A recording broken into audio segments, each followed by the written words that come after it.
So I want to start with something that just happened literally like 2 days ago.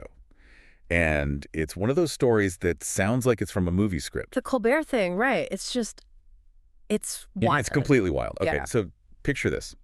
You've got a politician. He's scheduled to go on a huge late-night talk show, national audience, the kind of exposure that campaigns, they spend millions trying to get. The big leagues. The Late Show with Stephen Colbert. Exactly. The big leagues. And then, less than 48 hours before he's supposed to be on set, the whole thing gets shut down. The network lawyers call the show and say, nope, he can't come on. It's so rare for that to happen so publicly. Usually if a guest gets booked and you hear, scheduling conflict, it's quiet. This was not quiet. No, this was February 16th, 2026. The politician is James Talarico, Texas state representative who's running for U.S. Senate. And the reason for the cancellation, according to Colbert himself, this is what's so chilling. Yeah. The lawyers cited intensifying pressure from the Trump administration. I mean, just stop and think about that phrase. Intensifying pressure. It's so loaded. And it immediately creates this incredible narrative. It's the Streisand effect on, like, a national scale. Yeah. If you tell people they can't see something, it's the only thing they want to see. Oh, absolutely. And if you're trying to design a marketing campaign for a relatively unknown state rep, you couldn't have engineered a better launch pad. CBS just handed him a golden ticket. They really did. Because Colbert, to his credit, didn't just let it go. He didn't just quietly put on some actor to talk about their new movie. He went rogue. He went totally rogue. He went on air, he explained what happened, and then he just posted the entire pre-taped interview on YouTube anyway. Which turns it from a routine interview into, like, forbidden knowledge. The interview they didn't want you to see. And the numbers are just they're staggering. As of this morning, that quote-unquote banned interview has 4.5 million views. Wow. It is the single most viewed segment on The Late Show's channel in over a year. So the attempt to silence him made him louder than he ever could have been on his own. It's a perfect backfire. It is. And it raises the central question, the one that got us interested in doing this deep dive. Who is James Talarico? Who is this 36-year-old state rep from Round Rock, Texas, that someone somewhere is apparently so afraid of? Right. What makes this guy so dangerous that a major network gets cold feet? And that is exactly what we're going to unpack today. Because this viral moment, it's just the tip of the iceberg. James Talarico is, and I don't think this is an exaggeration, one of the most fascinating political experiments happening in America right now. He really is. But we should be clear, experiments can fail spectacularly. What he's trying to do, especially in a place like Texas, is something that most political consultants would probably tell you is, political suicide. So let's define the experiment. He's a Democrat, obviously. He's a former public school teacher. And this is the part that makes it all so unique. He's also a Presbyterian seminarian. The triple threat, as some have called it. Politician, teacher, and preacher. And he's weaving all three of those identities together to try and do something that Democrats have, for the most part, failed at for 40 years. He's trying to reclaim the language of faith from the Republican Party. Exactly. He's making a hostile takeover bid for morality in politics. He's running for the U.S. Senate, and his core argument, over and over, is a progressive one argued through the lens of Scripture. He's basically trying to out-Christian the Christian right. He's not shying away from religious debate. He's running straight into it. So today, we are going to go so much deeper than just the Colbert incident. That's just the hook. We're going to look at his origin story, from a single-parent household in Round Rock to the halls of Harvard. We'll examine his actual legislative record in a deep red state house. And he has a record. That's what's important. He's not just a speech giver. He's passed significant bipartisan bills. And then we'll get into the core of his political identity. Well, This very specific, very public brand of theology-driven politics. the central question of this whole deep dive really is he a genuine blueprint for how Democrats can compete in red states? Or is he just a unicorn, a one-off phenomenon from a weird Austin area district who is about to learn a very hard lesson in a statewide race? I can't wait to get into it. So let's start at the beginning. Before the viral sermons, before the walkouts, before the Senate run, let's talk about his origin story. Sure, he's homegrown Texas through and through, Born in 1989 in Round Rock, just north of Austin. And his background isn't, the silver spoon story. He was born to a single mother, Tamara Kazi, and later adopted by his stepfather, Mark Talarico. It's a very grounded beginning, Yeah. and you can kind of see the threads of his future career and his education, can't you? You really can. It's like he was building his toolkit piece by piece. So first, he goes to the University of Texas at Austin for his bachelor's degree. Hook 'em. Right. But then he makes a jump that's, well, it's a little unusual for a future Texas politician. He goes to Harvard. To the Harvard Graduate School of Education for a master's in education policy. Now, in Texas politics, having Harvard on your resume can be a double-edged sword. Oh, absolutely. His opponents love to paint him as an East Coast elite, the Harvard academic. But the key is what he actually studied. He wasn't studying abstract political theory. He was studying the nuts and bolts of how schools run, the policy, the stuff that directly impacts kids in classrooms. And crucially, he didn't just stay in that ivory tower. A lot of people get a degree like that and they go work for a think tank in D.C. He did the opposite. He came right back to Texas to get his hands dirty. Which brings us to Teach for America. He joined in 2011. And he wasn't placed in some leafy, wealthy suburb. He taught 6th grade English on the west side of San Antonio. We should probably give some context for what that means. The west side of San Antonio is a predominantly low-income, Title I school environment. It's a tough gig. You're not just a teacher. You're a counselor, you're a social worker, you're dealing with kids who are coming to school with heavy burdens from home. It's the front lines of the education system. And 6th graders, that age group is a force of nature. They're a specific kind of chaos, aren't they? They are all energy and hormones and absolutely no filter. Right. If you're boring, they will let you know. If you're not being authentic, they will sniff it out from a mile away. I honestly think his teaching experience is the key to his entire communication style. If you can hold the attention of 36th graders and explain the concept of, say, a subordinate clause, then you can probably handle a filibuster in the Texas House. The legislature is probably easier, frankly. At least there, they pretend to be paying attention. But watch him speak. Even in that Colbert clip, he explains complex policy like a great teacher explains a new concept. He makes it clear, he makes it accessible, he uses analogies. He never talks down to his audience. It's a very powerful tool. So after Teach for America, he works for a nonprofit called Reasoning Mind. Yeah, their whole mission was about bringing educational technology to low-income classrooms, trying to bridge that digital divide. So you see this pattern emerging. Before he ever thinks about running for office, he spent years on the ground inside the system, seeing where the policies passed in Austin are failing in the real world. That's the kind of frustration that usually leads someone to run for, the local school board. Right. Talarico decided to skip a few steps. So it's 2018. He's only 28 years old. An incumbent Republican in his home district steps down, creating an open seat, and he decides to go for it. And this was not a safe Democratic seat. This was Texas House District 52. At the time, it was a genuine swing district. Purple could go either way. And he runs a campaign that becomes something of a local legend, the shoe leather campaign. A lot of candidates say they knock on doors. Talarico took it to a different level. He didn't just, drive to the nice subdivisions. He decided to physically walk the entire length of his district. In Texas. In the summer. I can't overstate how physically punishing that is. But think about what it does for a candidate. You are not just seeing your district through a car window. You are feeling the cracked pavement under your feet. You're meeting people on their porches covered in sweat. It creates a different kind of bond. It shows a level of hunger, of commitment, that you can't fake in a 30-second TV ad. No, you can't. And it worked. He pulled off the upset, he won the special election, and at age 29, he became the youngest member of the Texas legislature. So he arrives in Austin. He's the new kid on the block in a Capitol building that is, let's say it's dominated by older, very conservative, very entrenched Republicans. The freshman hazing period, as they call it. The expectation is you sit in the back, you keep quiet, and you learn how things work. Right.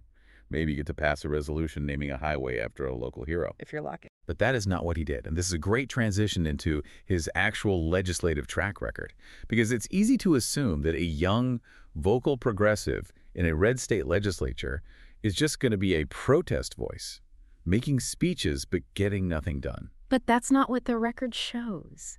And this is where the dynamic I find most fascinating about him comes into play. It's this constant tension between his, high-minded progressive ideology and this incredibly sharp, almost ruthless pragmatism. He finds these weird little overlaps where he can build coalitions. Yeah, he finds the spots where the far left and, say, the libertarian right might actually agree on something, even if they're coming at it from completely different places. Okay, let's start with the clearest example of this, the insulin cap. This is probably his signature achievement, and it ties directly back to that story of him walking across the district. It's so visceral because it's so personal. So let's go back to that 2018 campaign. He's walking 20, 25 miles a day. He starts feeling awful. And he probably just assumes it's dehydration, right? Heat Yep. exhaustion. Of course, he's young, he's fit, he's a type A personality just trying to push through the pain, but he was pushing his body to the absolute brink. He eventually collapsed. His family rushed him to the hospital, and he wakes up in the ICU. And the doctors tell him he's incredibly lucky to be alive. It wasn't just heat stroke, it was diabetic ketoacidosis. His pancreas had basically shut down. He was diagnosed with type 1 diabetes. That's a life-altering diagnosis. It's not something you recover from. It's something you manage forever. It completely changes your reality. One day you're a healthy young person, the next day your life depends on a constant supply of medication. And that dependency, that's where the politics of this story really kicks in. The moment he leaves the hospital. Exactly. After 5 days in the ICU, he goes to the pharmacy to pick up his first 30-day supply of insulin. And we should remember, insulin isn't some brand new cutting-edge gene therapy. The patent was sold in 1923 for $1. $1. The inventors explicitly said they wanted it to be affordable for everyone. A century ago. But when Talarico, who has health insurance, mind you, goes to the counter, the pharmacist tells him the price. $684. For 1 month's supply. That's a car payment. That's a mortgage payment in some parts of the state. That's a family's grocery budget. And he describes having this moment of absolute clarity. He's thinking, okay, I have a decent job, I have some savings, I can put this on a credit card and figure it out, but what if I couldn't? What if I was working minimum wage? What if I lost my job? The choice becomes insulin or rent. And with type 1 diabetes, that's not really a choice. If you don't get the insulin, you die. It is that stark. So he takes that personal trauma, that pharmacy counter shock, and he turns it into legislation. House Bill 82. But here's the key question. How on earth do you get a Republican-controlled legislature, a body that philosophically hates price controls and government intervention in the market, to pass a bill that caps the price of a drug? That's the political genius of it. He didn't frame it as an economic issue. He didn't use the language of socialized medicine. He framed it as a pro-life issue. Exactly. He stood on the floor of the Texas House. He told his story. He held up his insulin pen. He made it personal. He essentially dared his colleagues, many of whom run on a very strong pro-life platform, to vote against a measure that would keep their constituents alive. He made it impossible to vote no without looking like a hypocrite. And it worked. He built this coalition of Democrats and Republicans and passed a bill that capped the copay for insulin at $25 a month for many Texans. From over $600 down to $25. That is a life-changing difference. It is. Now, to be clear, it's not a perfect solution. It applies to state-regulated health plans, so it doesn't cover everyone. But it was a massive step. It proves that you could take on Big Pharma in a red state if you found the right argument. He also waded into another really difficult area, police reform. We have to talk about the Javier Ambler case. Yeah, this was a huge, tragic story that happened right in his backyard in Williamson County. Javier Ambler was a 40-year-old black man, a postal worker, a father. He was pulled over for a really minor traffic infraction, failing to dim his headlights to oncoming traffic. And a 22-minute chase ensued. A chase that ended with his death. But the really shocking detail here was that the Williamson County deputies involved were being filmed for a reality TV show. Live PD. I remember this show. It was incredibly controversial. It was. The whole premise was embedding camera crews with police departments. And critics argued for years that the presence of those cameras created a perverse incentive. It turned police work into entertainment. If you want to get on TV, you can't just have a quiet shift writing traffic tickets. Right. You need action. You need drama. Yeah. And in Javier Ambler's case, he told the deputies repeatedly that he had a heart condition, that he couldn't breathe. They tased him multiple times, and he died. His last words were, "I can't breathe." It's just horrific. It is. And Talarico didn't just send out a thoughts and prayers tweet. He went right at the powerful local sheriff, Robert Chody, and publicly called for his resignation. That's a bold move for a state rep. Very bold. And then he followed it up with legislation, House Bill 54, which became known as Javier Ambler's Law. And what did the law do specifically? It's very simple, very direct. It bans any law enforcement agency in Texas from contracting with a reality television show. It severs the link between policing and for-profit entertainment. And again, he got it passed. He did, because he found that common ground. Even the most pro-police Republican could see that having a TV producer in a cop's ear yelling, "Get the shot," is probably not a great recipe for public safety or good police work.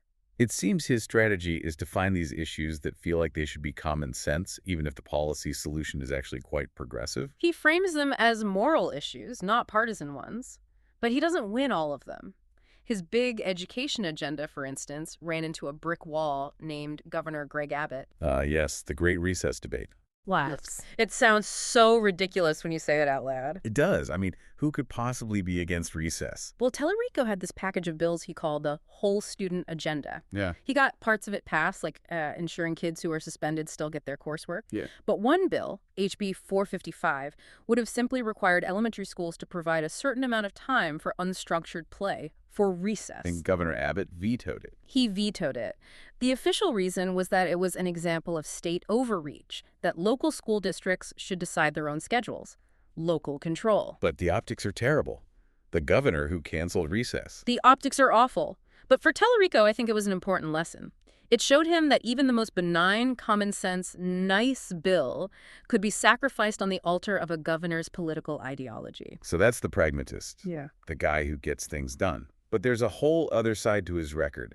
The times when he decided the only winning move was to, well, literally leave the building. The walkouts. This is where you see the fighter Talarico, the guy who's willing to grind the entire legislative process to a halt. We should probably do a quick Texas Civics 101 here for people who aren't familiar with this.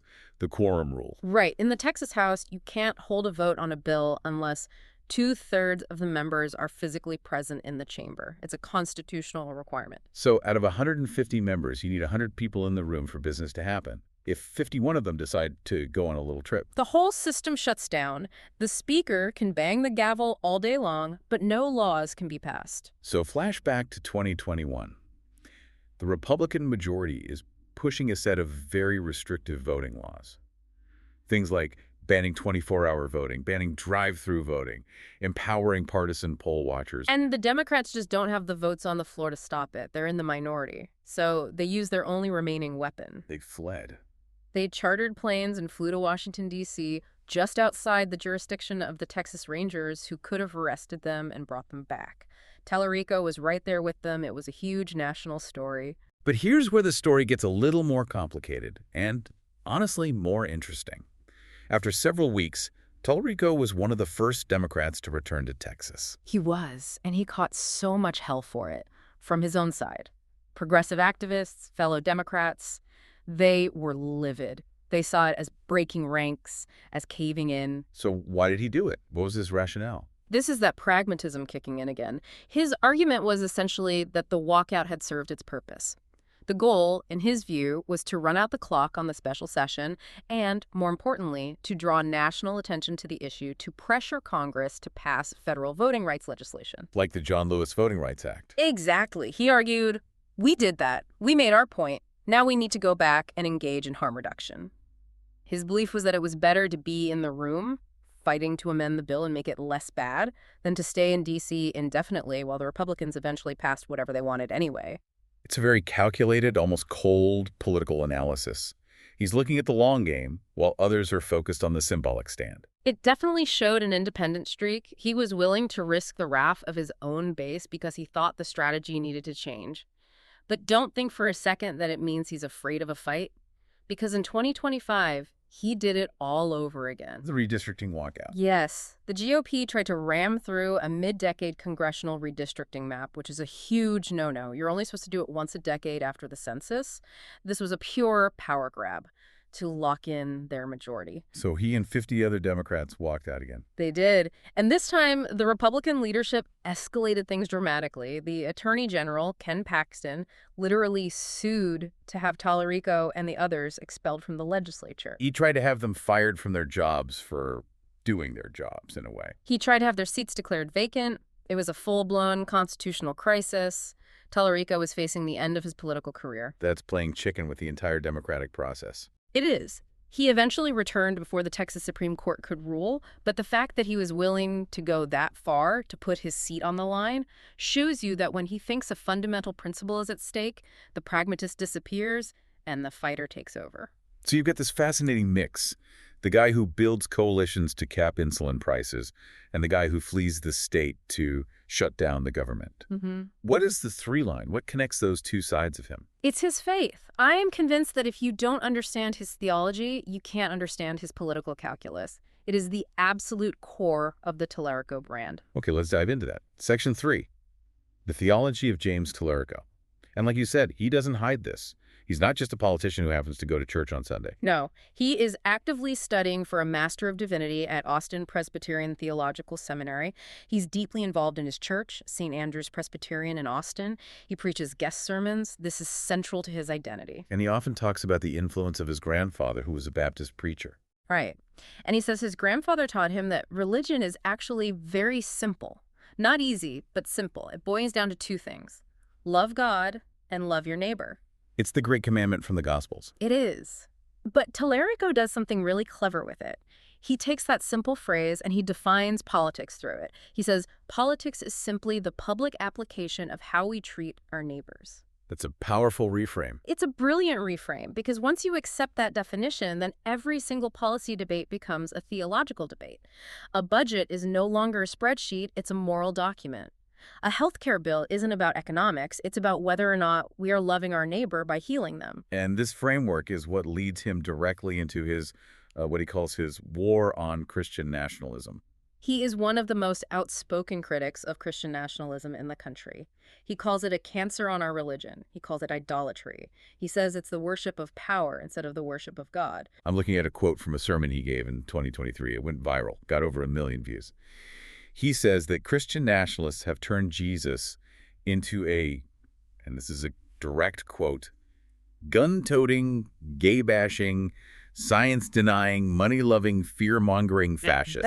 That is not pulling any punches. No, that is throwing a theological hand grenade. But here's why it's so politically potent. If a secular liberal from New York says that, the conservative Christian audience just dismisses it. It's anti-Christian bias. It's an attack from the outside. They just tune it out. And Talarico is saying it from a pulpit. He's saying it from a pulpit as a seminarian, quoting scripture to back up his points. He is fighting from inside the house. He's not attacking Christianity. He's arguing that Christian nationalism is a perversion of Christianity. A heresy. Essentially, yes. He's accusing them of breaking the very first commandment, you shall have no other gods before me. He's saying they've made an idol out of political power, out of the flag, out of a political party. And that is a critique that is very, very difficult for his opponents to respond to. And we saw this play out in real time during the 10 Commandments battle in the legislature. This was a huge culture war flashpoint. The GOP introduced a bill that would have required every single public school classroom in Texas to display a poster of the 10 Commandments. And Talarico led the fight against it. But I want to focus on how he fought it, because it was a masterclass. First, he killed the bill with a procedural move, a point of order. Yeah, this is where the Harvard policy nerd comes out to play. The Texas Legislative Rulebook is incredibly thick and incredibly specific. There are arcane rules about everything, from how a bill's caption is written to the font size used in the financial analysis. It's like a teacher grading a term paper for formatting errors. It's exactly like that. And Talarico knows that rulebook inside and out. So while the Republicans were on the floor giving these grand speeches about morality, he was quietly reading the bill's paperwork. And he found a tiny technical error. So he didn't beat them on the substance of the argument? He beat them on a technicality. Initially, yes. He raised a point of order. The parliamentarian had to agree the bill was flawed, and it died. It infuriates his opponents because it's a very public way of saying, not only are you wrong, you're also sloppy. But of course, they fixed the error and brought the bill back. And that's when the real debate happened. Right, and this is the moment that really went viral. He stood up to question the bill's Republican author. And the standard Democratic argument here would be about the separation of church and state. The Establishment Clause of the First Amendment. Exactly. And he made that argument. But then he went a step further. He argued that the bill wasn't just un-American, it was also un-Christian. Now that's a bold claim. Yeah. How do you argue that posting the Ten Commandments is unchristian? His logic was fascinating. He said that faith, by its very nature, must be a free choice. It cannot be coerced.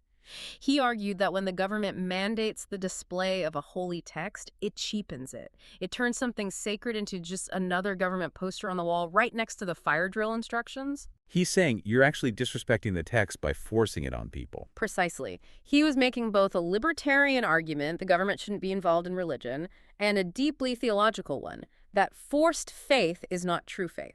And that clip of him calmly grilling the Republican sponsor is what landed him on the Joe Rogan Experience. In July of 2025, a massive, massive platform. And it showed he wasn't afraid to go into a space that isn't traditionally friendly to Democrats and make his case. Okay, so all of this, the legislative record, the viral moments, the theological framework, it's all been a build-up to this current moment, the 2026 Senate campaign. He announced his run in September of 2025, and he's jumping into a very competitive Democratic primary. His main opponent is U.S. Representative Jasmine Crockett. And that is a clash of titans. Crockett is a star in the progressive movement. She's known for these fiery viral clips from congressional hearings. She's a brilliant debater and a fierce fighter. She represents the punch back twice as hard wing of the party. So it's a real contrast in styles. But Talarico has been gaining some serious momentum. He just got the endorsement of the Houston Chronicle. Which is a big deal. And their reasoning was very telling. They didn't just say they liked his policies. They specifically cited his perceived ability to win over undecided and even soft Republican voters. They mentioned an appearance he made on that YouTube series, Jubilee. Yes, the surrounded format. They put one person in the middle of a circle of like 25 people who disagree with them. In his case, it was one Texas Democrat versus 25 undecided voters. That sounds like my personal nightmare. It's an absolute pressure cooker. But the Chronicle's editorial board pointed out that Talarico never got defensive. He didn't raise his voice. He just listened calmly and respectfully and then made his case.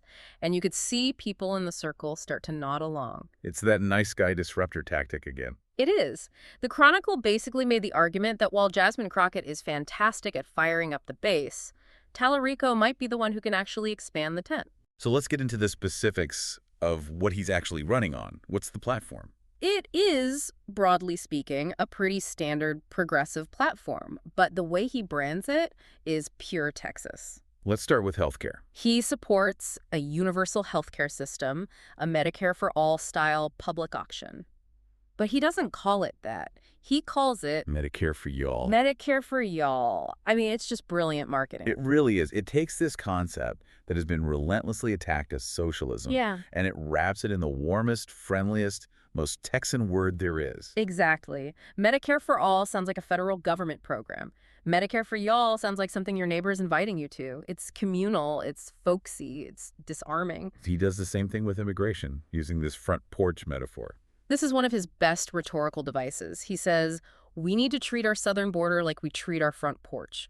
We should have a giant welcome mat out front, and we should have a good lock on the door. It perfectly threads the needle between compassion and security. It does. It validates the concerns of people worried about security and order, the lock, while affirming the progressive value of welcoming immigrants and asylum seekers, the welcome mat. It completely sidesteps the false choice between open borders and build the wall. He's also leaning heavily into congressional reform. Very heavily. Term limits for members of Congress, a ban on them trading stocks, and a federal ban on partisan gerrymandering. These are all hugely popular ideas with voters across the political spectrum. They poll incredibly well. They do, because they tap into that deep-seated feeling that the system in Washington is rigged and corrupt. But he's not playing it safe on every issue. His stance on Israel and Palestine is, well, it's pretty far to the left for a statewide candidate in Texas. This is probably his biggest political risk. Texas has a very large and very influential pro-Israel evangelical Christian population. And Talarico has been an outspoken critic of the Israeli government's actions in Gaza. He hasn't minced words. He's used terms like atrocities and war crimes. He has. He supports a two-state solution, but in the immediate term, he supports banning the sale of offensive weapons to Israel. He's been critical of AIPAC. He's called the war the moral test of our time. That's going to be used against him in attack ads, 100%. They'll paint him as anti-Israel, as radical. Without a doubt. But his argument is that it's a consistent application of his core belief. His love your neighbor theology doesn't stop at the U.S. border. He argues that you can't ignore the suffering of Palestinian civilians. It's a morally courageous stance, but it's also politically perilous. He also has strong positions on the Supreme Court. Yeah, he's open to the idea of expanding the court, and he strongly supports term limits for justices and a binding code of ethics, which is a direct response to the recent scandals involving some of the justices. So his platform is a mix of folksy-branded populism and some genuinely risky progressive foreign policy. It's a complex balancing act. And all of this is happening against the backdrop of this escalating fight over media and censorship, which brings us right back to where we started. It's become a central theme of his campaign. It's not just the Colbert cancellation. There was also an FCC probe launched into the talk show The View after he appeared on it. Right, citing equal time rules, even though those rules almost never apply to news and talk shows. It all feeds into this narrative that he's a threat to the established order. When Stephen Colbert goes on national television and says, "My boss has told me not to talk about this, but I'm going to anyway," it makes Talarico look like the one person who's telling a truth so dangerous, the powers that be are trying to shut him up. It's the ultimate validation. It elevates him from just another candidate to a cause, a free speech martyr. Which is so ironic, because if you actually watch him, his personal style is the opposite of a dangerous radical. That's the great paradox of James Talarico. He is what I'd call the nice guy disruptor. He doesn't yell. He doesn't pound the table. His cadence is very calm, very measured. It's almost pastoral. It's very youth pastor, isn't it? You kind of expect him to break out an acoustic guitar at any moment. You really do. But that calmness is a political weapon.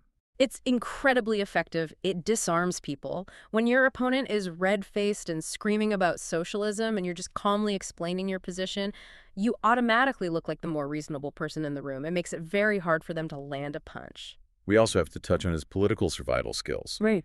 The redistricting process in 2021 was designed in part to end his career. Oh, absolutely. The Republican map drawers took his swing district, District 52, and they surgically redrew the lines to make it significantly more Republican. It was a targeted kill shot. So how did he survive? He moved. A neighboring district, District 50, was a safe Democratic seat, and the incumbent was retiring. So Talarico packed his bags and moved a few miles over. His opponents must have screamed, "Carpetbagger." They did, of course. They called him an opportunist, but his argument was simple.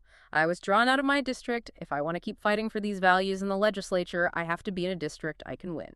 And the Democratic primary voters in the new district embraced him. He won with almost 80% of the vote. So he's not just a preacher. He's a shrewd political operator. He understands how to play the game. He knows when to give a sermon and when to read a map. So let's try to pull all these threads together. We have a politician who quotes Jesus to argue for abortion rights and LGBTQ equality, a type 1 diabetic who took on big pharma and capped insulin prices, a viral sensation who is now at the center of a national debate about censorship. It is a unique and potent combination, but it all comes down to the big question. Can it work in Texas? Yeah. Is Texas in 2026 ready for a candidate like this? Let's be honest, this is still a state that comfortably reelected Greg Abbott and Ted Cruz. The Republican Party machine here is incredibly powerful. Talarico is making a huge bet. He's betting that the reason Democrats keep losing statewide is what he calls the God gap. Right. He believes there's a huge slice of the electorate, moderates, independents, even some soft Republicans who are culturally conservative and religious, but might be open to a progressive economic message if it's delivered by someone they see as sharing their values. He's trying to give them permission to vote Democratic. He is. He's trying to tell them, you don't have to choose between your faith and your economic well-being. In fact, my faith is what drives my desire for your economic well-being. So let's bring it home. Why does any of this matter to someone listening in, say, California or Ohio or Florida? What is the national significance of James Talarico? I think it's because the National Democratic Party has a perceived God problem. For the last few decades, they have, for a variety of reasons, largely ceded the public square when it comes to the language of faith, values, and morality. They talk policy and data, while the GOP talks about good and evil. And that's a powerful asymmetry. Talarico is offering a potential blueprint for how to change that. He's demonstrating that you don't have to run away from faith. You can run toward it. You can use the same texts your opponents use, but use them to argue for compassion, for justice, for healthcare. If he could actually win a U.S. Senate seat in the heart of the Bible Belt, It would be a political earthquake. It would fundamentally change the calculus for Democrats running in red and purple states everywhere. It would prove that the Republican monopoly on religious voters is not unbreakable. It could reopen a conversation that's been closed for a generation. It could. So let me leave you and everyone listening with a final provocative thought to chew on. Talarico's central critique of Christian nationalism is that it's the worship of power, that it is idolatry. Right. If he wins the Senate race, if his religious progressive framework proves to be a successful political strategy, does that fundamentally change the Republican Party's relationship with its own religious base? If the God card is no longer an exclusive Trump card, does it force both parties back to a place where they have to debate policy on the merits? Or does it just ignite an even more intense holy war for the soul of America? That is the multi-billion-dollar question, isn't it? Is he's building a bridge to a new kind of politics? Or is it a battering ram that will just deepen our divisions? I don't know the answer. Yeah. But it's going to be fascinating to watch. It certainly will be. Thanks for listening to this deep dive. We'll see you next time. Welcome to The Debate. It is Wednesday, February 18, 2026. I am the advocate. And I am the dissenter. So if you happen to tune into CBS on Monday night for The Late Show with Stephen Colbert, you probably noticed a pretty jarring edit. For, I think, the first time in recent memory, a network actually pulled a guest segment just hours before it was supposed to air. And that guest was James Talarico, the Texas state representative who is right now locked in a very heated primary for the U.S. Senate. A cancellation that has arguably done more for his campaign than the interview itself ever would have. Absolutely. CBS said it was about regulatory concerns after, getting pressure from the Trump administration about equal time rules for candidates. But Colbert, well, he did what he does. He filmed the interview anyway and just dropped it on YouTube. As of this morning, we're looking at, 4.5 million views? It's the most watched political segment of the year so far. It's the Streisand effect in its purest form. The administration tried to bury a state-level politician, and instead, he basically minted a national martyr for free speech. But we need to look past the media circus here. I mean, the viral numbers are impressive, sure, but they don't answer the question of who James Talarico actually is. And that is exactly where we're going today. Talarico is a really fascinating case study. He's a young white man in the South who speaks fluent evangelical Christian, yet he holds one of the most progressive voting records in the Texas House. He's running on a platform that explicitly fuses his theology with policy. And that fusion? That's the core of the tension we need to unpack. Is James Talarico the blueprint for how Democrats can actually win back the heartland by, reclaiming the moral language of faith? Or is he a performative partisan, a guy who uses the aesthetics of religion and these high-stakes procedural stunts like shutting down the government to build a personal brand instead of actually governing? Well, I'm going to argue that Talarico represents a necessary and, frankly, vital evolution in political strategy. We are watching a Democrat who absolutely refuses to cede the moral high ground to the right. He isn't just, claiming faith as a cultural signifier. He is using a rigorous theological framework to dismantle Christian nationalism from the inside. And crucially, he backs it up with a real legislative record, including life-saving wins like the insulin cost cap, which he passed in a hostile Republican legislature. And I'll be taking the opposing view. I see a career that's defined by contradiction and, frankly, by calculation.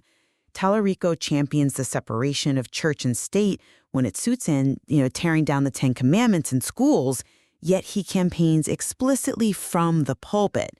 He says he wants to get things done, but then he engages in these radical obstructionist tactics that just stop the government from functioning. I argue Talarico is less of a legislator and more of a content creator, surfing these waves of polarization for his own advancement. Let's start with the substance of the man, because it is easy to get lost in that content creator label, given his social media presence. But the resume, it tells a different story. Talarico didn't come up through law school or some political dynasty.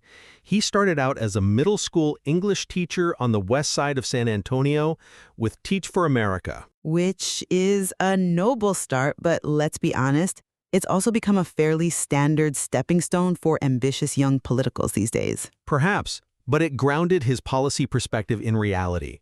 He went on to run a nonprofit, Reasoning Mind, which focused on digital literacy in low-income schools. But the real differentiator, and the thing that makes him such a puzzle for his opponents, is his theological training. While he was serving in the Texas House, he earned a Master of Divinity from Austin Presbyterian Theological Seminary. A sitting legislator in seminary is unusual, I'll give you that. It is more than unusual, it's the key to his entire political project. Talarico frames politics through the lens of the two great commandments: love God and love your neighbor. Now that can sound like Sunday school fluff until you look at something like House Bill 82. Talarico is a type 1 diabetic. He knows the physical cost of the disease. In Texas, he was paying $684 for a single month's supply of insulin. He took that personal struggle, applied that moral framework of neighborliness, and successfully passed a law capping insulin copays at $25 a month. Which is a significant victory. There's no question. It's massive, and he did it in a legislature completely controlled by the GOP. That proves he isn't just making noise. He's finding the moral leverage to force the majority to act. He didn't win that by shouting about data or economic theory. He won it by making a moral argument that Republicans just couldn't publicly vote against. I don't dispute the insulin cap. It's good policy. But you are highlighting the, let's call them the Mr. Smith goes to Washington moments, and you're ignoring the sharp elbows. Look at his district history. He started in House District 52, a true swing district. When the 2021 redistricting made that seat redder, did he stay and fight for those neighbors he talks about? No. He moved to District 50, a safe blue seat. That is standard political survival in a state as aggressively gerrymandered as Texas. If he had stayed, he would have been drawn out of existence. It's political calculation. It suggests he's more interested in preserving his platform than in representing a specific community. And now he's running for the U.S. Senate against Jasmine Crockett. But my main issue is the inconsistency on religion. I mean, Talarico made national headlines for tearing into a bill that would require the 10 Commandments in classrooms. He called it un-American. Because it violates the Establishment Clause of the Constitution. That's a consistent position. Is it, though? Because his campaign slogan is Medicare for y'all, and he explicitly cites the Gospels to justify it. He is using religious authority to sell secular policy. You can't tell Republicans, keep your religion out of my schools, and then turn around and say, my religion demands you support universal health care. It creates a double standard where religious arguments are only valid if they support progressive outcomes. And this leads us directly into our first area of debate, the role of faith in politics. You're framing this as hypocrisy. I frame it as a battle for the very definition of Christianity itself. Okay, explain that distinction to a secular voter who just sees another politician quoting the Bible. Talarico makes a distinction between civil religion and Christian nationalism. For our listeners, Christian nationalism is the belief that the American nation is defined by Christianity and that the government should take active steps to keep it that way. Talarico calls this the worship of power, social and political domination disguised as faith. He argues that the far right has turned Jesus into I think his quote was, a gun-toting, gay-bashing, science-denying fascist. Strong words, but again, he is fighting fire with fire. He's fighting fire with water. When Talarico speaks, he isn't trying to convert you to Presbyterianism. He is trying to rescue the moral vocabulary from being monopolized by authoritarians. He argues that true faith requires humility, not domination. But he is using the pulpit to endorse specific policy prescriptions. When he appeared on the Joe Rogan Experience back in July of 2025, which was a massive crossover moment, he wasn't just talking about spiritual wellness. He was directly connecting the Sermon on the Mount to specific tax policies and healthcare reforms. He is effectively saying, to be a good Christian, you must vote for the Democratic platform. No, he's saying that if you claim to follow a teacher who said, "Blessed are the poor," then you have to explain why your policies punish them. That is exactly what the religious right does. They say, if you follow a God who creates life, you must ban abortion. They believe their policies are the logical output of their values, just as Talarico does. Talarico seems to be saying, it's wrong when you use faith to shape policy because your interpretation is wrong, but it's righteous when I do it because my interpretation is correct. He sets himself up as the sole arbiter of true Christianity. The distinction is coercion versus inspiration. The Ten Commandments bill that was Senate Bill 1515 would have mandated a religious text in every public classroom. That is state-sponsored coercion. Talarico advocating for insulin caps because of his faith doesn't force anyone to pray. It just makes insulin cheaper. One is imposing a religion, the other is acting from a religion. That distinction is intellectually tidy, I'll give you that. But in practice, it's messy. He is blurring the lines in a way that risks alienating the secular base of the Democratic Party. I mean, we have spent decades arguing for a secular government, and Talarico comes along and says, actually, let's bring Jesus back into the Senate, but, make him a socialist. It might work in a primary, but it fundamentally alters the party's stance on secularism. But look at the map. In a state like Texas, where cultural identity is so deeply tied to faith, you cannot win by simply shouting science or data. You have to speak the language of the heart. Talarico is one of the only Democrats who's fluent in that language. He's meeting people where they are. Fluency is one thing. Weaponizing it is another. But let's pivot from his words to his actions. Because if his theology is all about neighborliness, his legislative tactics are remarkably aggressive. You're referring to the quorum breaks. I am. Let's talk about legislative effectiveness versus obstructionism. For our listeners who aren't steeped in parliamentary procedure, breaking quorum means denying the legislature the minimum number of members it needs to do business. In Texas, 2/3 of the House has to be present to vote. So if enough members leave, the government just stops. It's a valid parliamentary tool. It's used by minority parties to pause dangerous legislation. It is the nuclear option. In 2021, Talarico and his colleagues fled the state. They flew to Washington, D.C. on private jets to stop a voting rights bill. Then, just last August, in 2025, he was part of the 51 Democrats who walked out over the new congressional maps. I mean, this isn't debating. This is taking your ball and going home because you're losing the game. But you have to look at the stakes. In 2021, the bill in question, SB 7, would have drastically restricted voting hours. It would have empowered partisan poll watchers to harass voters and limited drive-through voting. It was an existential threat to the democratic process. When the rules of the game are being rigged to ensure permanent minority rule for Republicans, you don't just debate and lose gracefully, you flip the table. Okay, but where does that end? This is the precedent argument. If Republicans in a blue state, let's say California, fled the state to stop a climate change bill or gun safety legislation, would you call that a valid parliamentary tool? Or would you call it an assault on democracy? I would look at the content of the bill.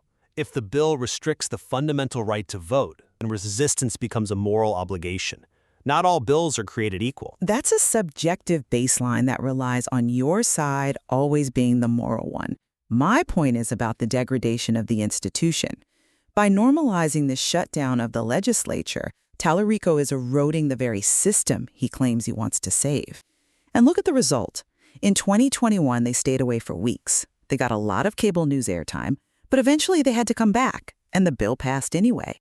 So what was achieved other than, well, celebrity? This is where the nuance of Talarico's position is crucial, and it's where he actually showed real leadership. He wasn't the last one holding out in D.C. Do you remember his role in the return? He came back earlier than the main group, yes. He broke with his own party leadership. He argued that the quorum break had achieved its tactical goal, drawing national attention and delaying the bill, but that an indefinite stalemate was unsustainable. He took immense heat from fellow Democrats for that. Some in his own caucus called him a traitor. That shows he isn't a radical obstructionist. He's a pragmatist who knows when to use a hammer and when to put it down. Or it demonstrates he keeps a finger to the wind. He got the headlines from the walkout, he milked the national interviews, and then he avoided the worst of the consequences like the civil arrest warrants by coming back early. It feels opportunistic. And frankly, that stunt in 2025 over the maps led to Attorney General Ken Paxton suing to have their seats declared vacant. That is a constitutional crisis that Talarico helped invite. A crisis invited by Ken Paxton is hardly Talarico's fault. I mean, Paxton will sue a ham sandwich if he thinks so play on Fox News. But Talarico's ability to navigate that chaos is why he's effective. And we can't ignore the fact that when he is in the building, he passes bills. Javier Ambler's law banning reality TV crews like Live PD from riding with police that came out of a horrific tragedy. Talarico built a coalition with libertarian Republicans to get that done. That is not the work of a show pony. I will give you Javier Ambler's law. That was skillful coalition building, and it required actual legislative grinding, not just speeches. But it stands in stark contrast to his current trajectory, which seems aimed squarely at the cameras, which, brings us back to this week. The Colbert controversy. The Colbert controversy, the View investigation, the Jubilee video. We have to discuss his national ambition. I argue the events of the last 48 hours prove his effectiveness. The Trump administration does not pressure a network to silence a state representative unless they are afraid of his message. They know that Talarico appeals to the exact demographic they need to hold on to, working-class religious voters. Or they're just petty and litigious, which is also a hallmark of this administration. But look at where Talarico is spending his time. He was in that Jubilee video, one Texas Democrat versus 25 undecided voters. It plays out like a game show. He is debating random people on the internet for content. Is he running for the United States Senate, or is he auditioning for a spot on MSNBC? You call it content creation, I call it modern campaigning. If you aren't viral, you aren't visible. But look at the simplification that's required to succeed in that arena. Medicare for y'all, a welcome mat with a lock on the door for immigration. These are slogans, not policies. They are metaphors that communicate complex values instantly. A welcome mat with a lock explains that we can be a nation of immigrants and a nation of laws, a nuance that usually gets lost in the screaming match. He is simplifying without dumbing down. I disagree. Medicare for y'all is a catchy hook, but it glosses over the massive economic restructuring required to actually implement it. And he's running against Jasmine Crockett, who has her own national profile but is seen as a fighter for the base. Talarico was trying to craft this religious left lane that might not actually exist in the electorate.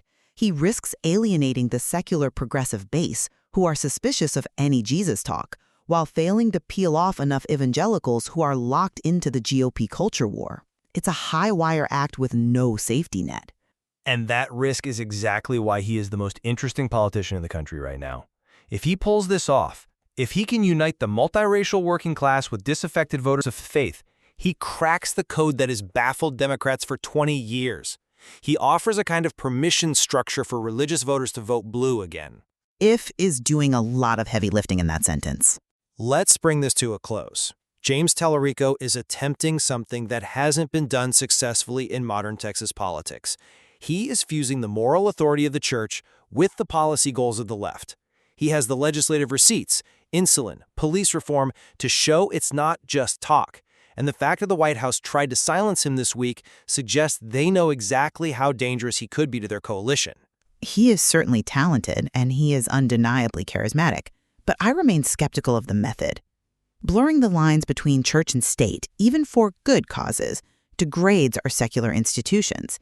And engaging in procedural warfare, like quorum busting, sets a precedent that will inevitably be used against Democrats in the future. Talarico is betting that his personal brand can overcome the structural gravity of Texas politics. And I'm just not sure that's a bet I would take. The Senate primary will be the ultimate test of that theory. We encourage you to watch the Colbert interview since CBS couldn't stop you, and look at the legislative record on House Bill 82 and SB 7. Right. Read the bills, watch the clips, and decide for yourself if this is the future of the party or just a moment in the spotlight. Thank you for listening to The Debate. Until next time.